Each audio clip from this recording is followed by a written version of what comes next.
ඇහැ කන නාහය දිව පංචේන්ද්‍රයන් තියෙන මේ ටිකනේ. මේ ටිකේ ටොක්සින් ඇතුල් වෙලා තියෙන විස. ඊළඟට මේ කකුල් වලට මේ වට මේ රිදි දැක්කද කළු වෙලා තියෙන මේ දෙපැත්ත මේ. ආන්න එතකොට මේවා කකුල් තුනට මේ මෙතන ස්නායු තෙරපීමක් තියෙනවා. සයිටිකා කියලා කියන්නේ. අන්න ඒ ටික තමයි හාමුදුරන්ට අපි ඒගොල්ලන්ගේ රිපෝට් එකේ බලමු කොහොමද කියලා. දැන් හාමුදුර මෙන්න මෙහෙම තමයි ඇඟිල්ල කෙලින් යන්න ඕන ඇතුළට. කෙලින් ගිහලා ගානට නියපොත්ත කපන දෙන එතන වදින්න ඕන. ආන්න එහෙම වදින්න ඕන. අනේකෙන් අල්ල ගන්න. ඒක ෂොක් මේ. හරිනේ. මේ තියෙන හාමුදුරන්ගේ රිපෝට්. මේ තියෙන හාමුදුරන්ගේ ඕරා එක. ඕරා එක බලන්න හාමුදුරු දන්නේ නැහැ නේද? මම කියලා දෙන්නම්. මේ නිල් පාටක් පේනවද හාමුදුරන්ට? පේනව නේද? වර්ණන්තතාවයක් නැහැ නේ. ඊළඟට රතු පාටක් පේනවා. ඊළඟට කහ පාටකුත් පේනවා. හරිද? එතකොට මේ තද නිල් පාටකුත් පේනවා. හාමුදුරු බණ කියන්න ගියාම ඔය නිතර රාග දේශ මොහ ගැන කියනවා නේද? එතකොට මේ මෝහය තමයි හාමුදුරනේ මේ නිල් පාට. හරිද? ද්වේෂය තමයි මේ රතු පාට. කහ පාට තමයි රාගය. රාගයෙන් තමයි සෙම හැදෙන්නේ. දේශයෙන් තමයි පිත හැදෙන්නේ.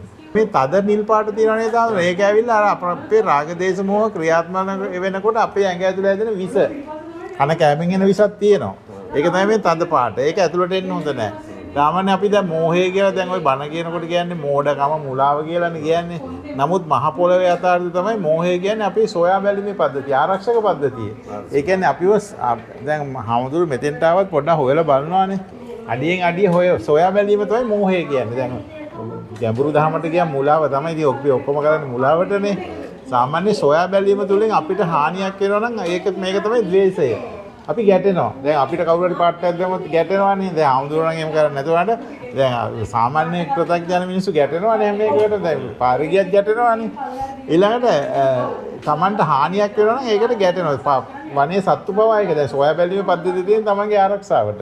සොයා බැලීමේ පද්ධතියෙන් තමන්ට හානියක් වෙනවා නම් ජීවිත හානියක් හරි මොකක් හරි ආත්මගරුත්වයට හරි ඒකත් එක්ක ගැටෙනවා. ඒ වගේම තමන්ට හොඳක් වෙනවා නම් ඒකත් එක්ක ඇලෙනවා. සොයා බැලෙනවා කැමැත්තට ඇලෙනවා අකමැත්තට ගැටෙනවා. ඔන්න ඔක තමයි මේ රෝරයෙන් වෙන්නේ. එතකොට මේ වටේ මේ හොඳ ලස්සනට තියෙන්න ඕන. මම පෙන්නන්නම් හොඳ නිරෝගී තරුණ ළමයෙකුගේ ඕර එකක් මම හාමුදුරන්ට පෙන්නන්නම්. හොඳ මේ බලන්න මේ ළමයාගේ ඕර එක. මේ තරුණ රග ක්‍රීඩකයෙකුගේ ඕර එක. මේ ලස්සන නිල් පාට තියෙනවා නේද වටේටම. ඒක තමයි අපේ ආරක්ෂක පවුර. ඕක කැඩෙන්න හොඳ නැහැ. කැඩුනොත් කොහෙන් හරි ලෙඩක් එනවා කැඩිච්ච තැන් වල. දැන් මේ ලස්සනට තියෙනවා නිල් පාට මේ ඉස්සරහා පැත්ත මේ දකුණු පැත්ත මේ වම් පැත්ත. දැන් හාමුදුරන්ගේ මෙන්න මේ හරිය කැඩලා තියෙනවා. ඒ කියන්නේ මෙතන තියෙන පිටුරු ගන්න තියෙන පොඩි මොලේ කියලා සුසුම්නාසීසකේ.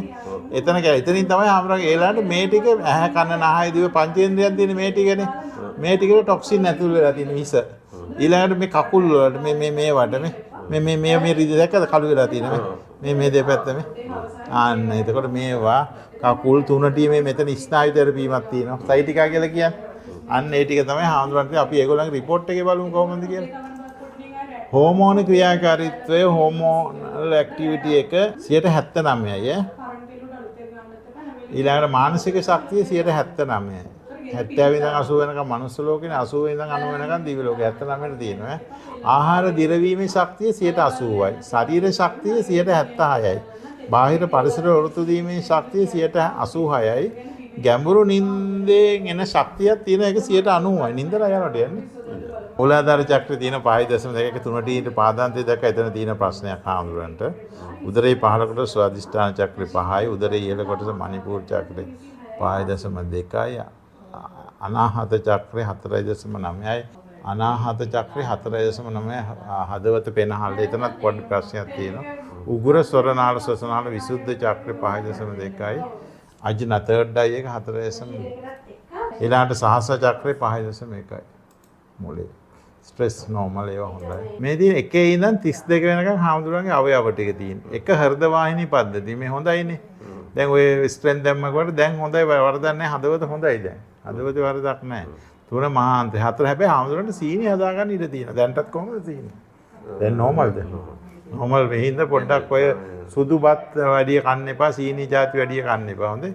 ඊළඟට මේ 8 12 මේ 13 ගොඩක් අඩුයි. මේ දැක්කද මේ කොළ පාට කලාපේ තියෙන්න ඕන.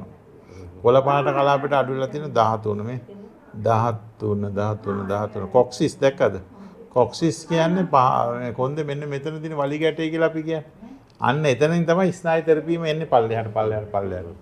හරිද? ඒක තමයි එන ප්‍රශ්නේ. ඒක එනවා ඊළඟට මේ 17 මේ ඒක උඩ ගිල්ල ටිකක් මේ. උගුර සොරනාල ශ්වසනාල. ඒ හාමුදුරන්ට මේ ස්ලීප් ඇප්නියා කියලා අහලත් ඇති මේ නින්දේදී හුස්ම හිර වෙන කතාවක්. ටිකක් ගොරවනවා. නින්ද ගියාම ගොරවනවා. ඒක වෙන ලොකු හානි ටිකක් නැහැ. මේ මෙන්න මේ මොලේට දෙය යනවා මදි පොඩ්ඩක් පුරස්ති ගන්ති පොඩ්ඩක් ඉදිමීමක් තියෙනවා. අර මුත්‍රා කරනකොට උදේට තද ගතියක් එහෙම නැද්ද? මුත්‍රා කරනකොට උදේට තද ගතියක් එහෙම නැද්ද? එන කමන්නේ. ඒක මන් යටි බඩේ ගන්න තෙලක් දෙන්නම්. ඒක ලොකුවට ඉදිමුණොත් තමයි ඒක මුත්‍රා හිර වෙන්නේ. යංකු පල්ලයට පුරස්ති ගන්ති. අහලා තියෙන්නේ? ලොකු හමුදුරන්ට එහෙම තියෙනවා අවුරුදු 80 90 යනකොට. එතකොට ඒගොල්ලෝ කියන්නේ ඔපරේෂන් කරනවා කපනවා කොටනවා එහෙම. තියෙනවා මගේ ළඟ යටි පොඩි තෙලක් තියෙන්නේ ගාපුවාම ඉදමු බයිනවා. යුරිමැක්ස් බිමි ඉන්න ඕනේ යුරිමැක්ස් දෙන්නේ ඔකට. හාමුදුරන්ගේ පෙනහල්ල හොඳයි ඈ පෙනහල්ලේ වරදක් නැහැ. ඊළඟට මහා බඩවැලත් හොඳයි ඒකත් වරදක් නැහැ. තමයි. පීහාවත් හොඳයි හાર્ට් එකත් වරදක් නැහැ 86යි. 15%ක 16ක පොඩි බ්ලොක් තියෙන ඕන නම් මම පපුවේ තැනක් දෙන්නම් ගන්න හොඳේ.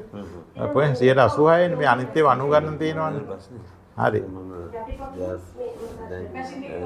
උඩාන්ත්‍රය 83. මේකේ වැටලා තියෙනවා කෙලින්ම මේ උගරහි ප්‍රශ්නයක් තියෙනවා. මේ පාට වෙනස් වෙලා තියෙන්නේ. මේ තියෙන්නේ හාමුදුරනේ මේ හිස ඇතුලේ කොටස් ටිකනේ. ඇස්කන්නා සකුදත් මහ මොලේ නහර අයිපතෙල්මස් එපිපස් පිටුරි. ඒ ටික හොඳයි ඈ. ඊළඟ මේ පපුව ඇතුලේ කොටස් ටික. මේ හાર્ට් එක නම් 86ට බෑලා. හොඳයි. මේ වොෆරින් බොඩ හින්දා තමයි මේ report එකට හොඳට තියෙන්නේ. ඊළඟ මේ උගර සොරනාල් වල මෙතන මේ නිින්ද ගියාම හුස්ම හිර වෙන එකක් තියෙනවා එක එකක්. ඊළඟට මේ ග්‍රන්ථි වල මේ ඇඩ්‍රිනල් ප්‍රෙෂර් එක තියෙනවා. ප්‍රෙෂර් පෙතිත් බොනවද? නෑ. නෑනේ. ප්‍රෙෂර් එක එන්නේ තියෙනවා. හරි මම දැක්ක 129 80 නේ තිබුණේ. ඊළඟට මේ කොන්දේ පහළ ප්‍රදේශේ තුනටි අමාරු ඒක නම් තියෙනවා හාමුදුරන්. ඒකයි මේ බඩ වේලිමකුත් තියෙනවා. තුනටි අමාරු නැතුනට කකුල් වල අමාරු වෙන්නේ එතනින්. ඒ ඔක්කොම එන්නේ එතනින්. ඔව් තුනටිය රිදිල්ල එන්න තියෙන එතනින්. උඩින් ඔය මෙතන ප්‍රතිකාර වෙන්න ඕන ආමුදු. එතකොට මෙහෙම හාමුදුරන්ට ප්‍රෙහිට් කරනවා නම් තුනටියයි කකුල් දෙකටයි ගලන්න හරි. තුනටියටයි කකුල් දෙකටයි කරෙන්න. අත්වල හිරිය මන් දැන් යවලා දෙන්න. යවලා දෙන්න. අපි පිටුරි ගන්තියට තල්ලුමු පොඩ්ඩක් හොඳේ. එහෙම කරමු හාමුදුරන්.